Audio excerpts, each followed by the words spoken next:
నమస్తే, నేను మీ ఈశ్వర్. ఈ6 న్యూస్కి స్వాగతం. వార్తల్లోని ముఖ్య అంశాలు. ఓట్ చోరీ అంటూ కాంగ్రెస్ నేతలు చేస్తున్న ఆరోపణలకు Telangana BJP chief Ramachandra Rao strong counter ఇచ్చారు.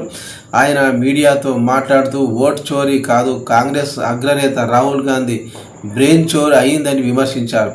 తెలంగాణ స్థానిక సంస్థల ఎన్నికల్లో 46% సీట్లు బీసీలకే ఇవ్వడానికి తమ పార్టీ సిద్ధమని ప్రకటించారు. కానీ ఎట్టి పరిస్థితుల్లో ముస్లింలకు బీసీలుగా మాత్రం గుర్తించబోమని సంచలన ప్రకటన చేశారు. స్థానిక సంస్థల ఎన్నికలను నిర్వీర్యం చేసేందుకే కాంగ్రెస్ కుట్ర చేస్తుందని ఆరోపించారు. అందుకే ఎన్నికలు కూడా నిర్వహించడం లేదని అన్నారు.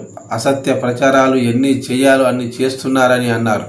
మహిళలకు ₹2,500 ఇవ్వడం లేదు, నిరుద్యోగులకు ఇస్తామన్న నోటిఫికేషన్లు ఇవ్వడం లేదు, లక్షతో పాటు తులం బంగారం ఇవ్వడం లేదు, పెన్షన్లు పెంచుతామని ఇంకా పెంచలేదు. ఇలా చెప్పుకుంటూ పోతే ఎన్నో హామీలు గంగలో కలిపారని సీరియస్ అయిన రామచంద్రరావు కాంగ్రెస్ నేతలకు దమ్ముంటే ముందు ఇచ్చిన హామీలను అమలు చేయాలని డిమాండ్ చేశారు. ఎప్పుడు ఎన్నికలు వస్తే అప్పుడు బీజేపీ ప్రభుత్వం అధికారంలోకి రావడం ఖాయమని జోష చెప్పిన రాష్ట్ర బీజేపీ రాష్ట్ర అధ్యక్షుడు రామచంద్రరావు